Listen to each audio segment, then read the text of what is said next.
AP Calculus, section 7.2, page 6. And we are going to be finding the area enclosed by a triangle with vertices 3, 4, 2, 0, and 0, 1. The first thing that we need to do is to sketch a graph.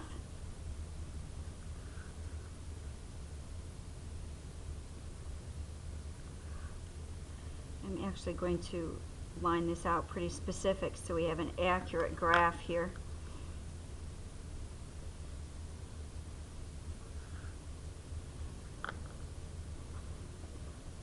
And let's see, 3, 4, 3.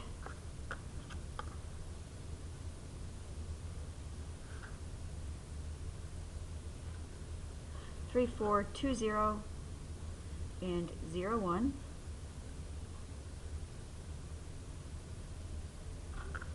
And this triangle that's created then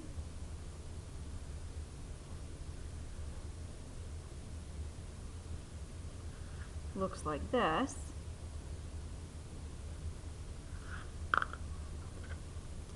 And we want this area.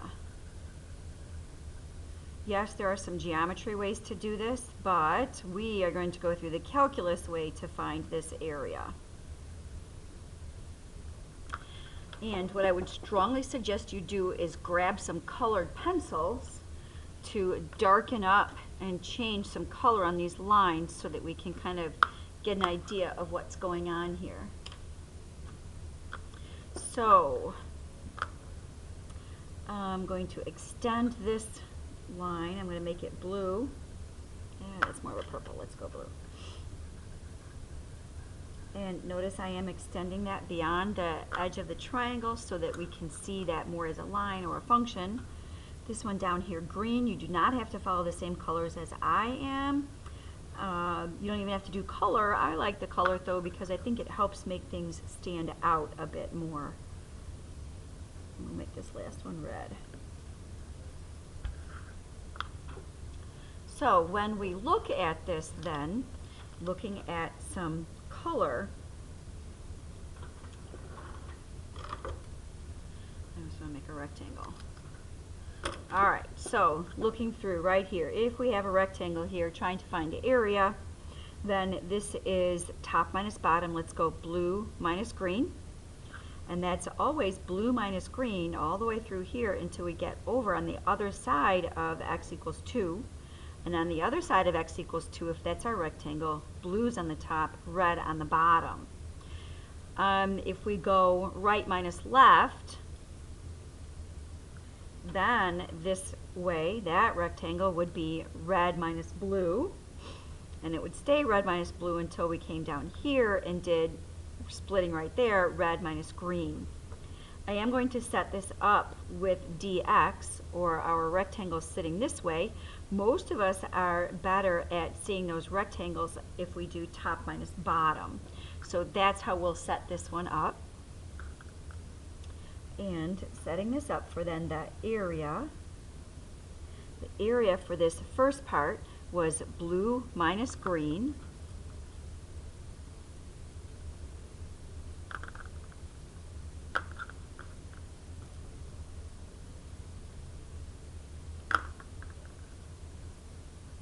That is dx. Then the other integral, once we get past x is 2, then we'll be looking at blue minus red.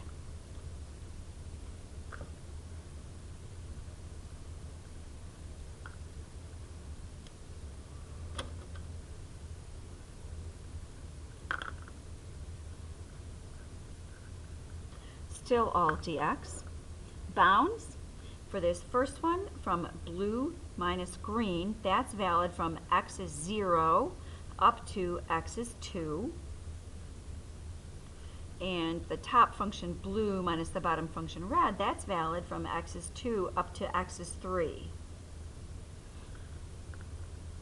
Okay, well, we're in trouble though because we can't anti-differentiate colors. We have to have a function here.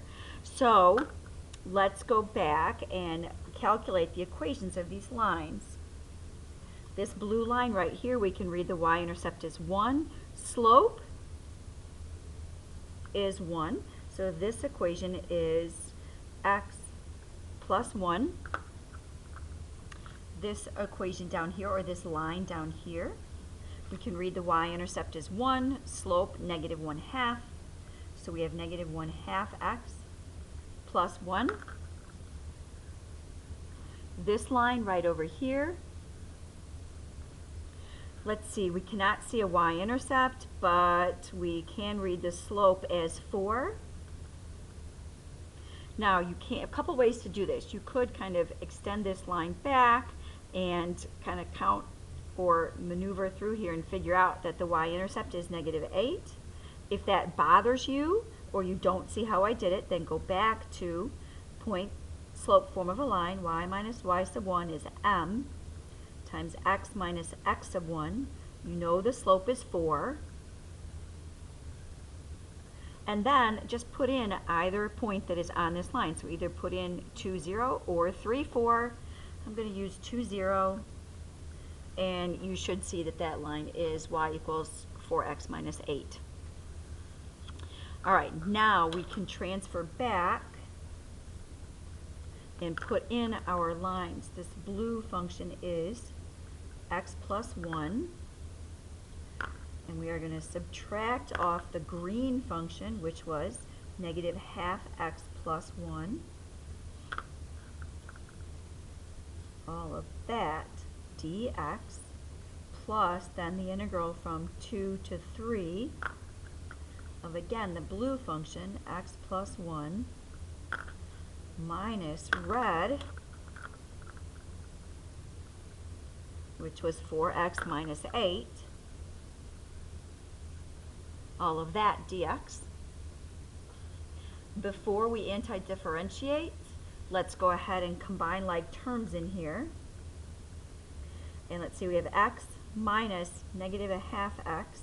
That's 3/2 x. 1 minus 1 gone. So just 3/2 x dx. Plus this one over here, the integral from 2 to 3, x minus 4x. That's a negative 3x. 1 minus a negative 8. That's going to be plus 9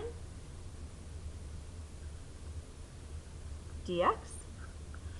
And then we can go through and anti-differentiate each piece and evaluate. So the antiderivative of 3/2 x will be 3/2 x squared, but then we'll need another coefficient out here of 1/2. We're going to evaluate that from 0 to 2. I'm going to go ahead and finish this one up, and then we'll come back and do the other one. So we have 3/4 x squared evaluated from 0 to 2, which would be 3/4 times 2 squared minus 3/4 times 0 squared, which is just 3. All right, going back and picking up this other piece, anti-differentiate, negative 3/2 x squared plus a 9x evaluated from 2 to 3. That's going to give us a negative 3/2 times 3 squared plus a 9 times 3 minus a negative 3/2 times 2 squared plus 9 times 2. Okay, here we go. 3 squared is 9 times a negative 3/2. That'll be a negative 27 over 2. 9 times 3 is 27. Minus, and then in here, 2 squared is 4. 4 times negative 3/2. 4 times 1.5, so negative 6. Plus an 18. We have negative 27 over 2 plus a 27 minus 12. 27 minus 12 is 15. And 27 over 2 is 13.5,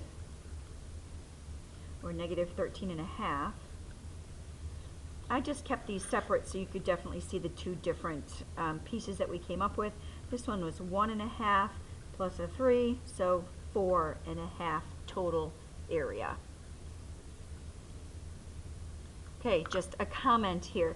If this was on a calculator allowed portion of a test, either a test in our class or a test on the AP exam, then you would stop right here at setting up the integrals and type that into your calculator to get an answer. If this is on a no calculator portion of a test, then clearly you would need to plug through all of this. So I'm going to put that in here. Stop here and plug into calculator.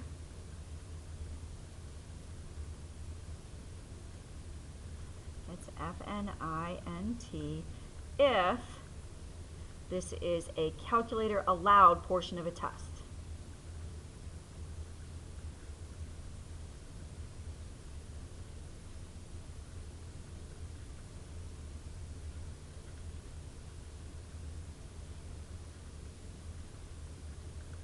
That's important. Clearly, you're on a non-calculator, you have to plug through by hand. This is really important for the AP test coming up and for our tests. Please join me on page 7.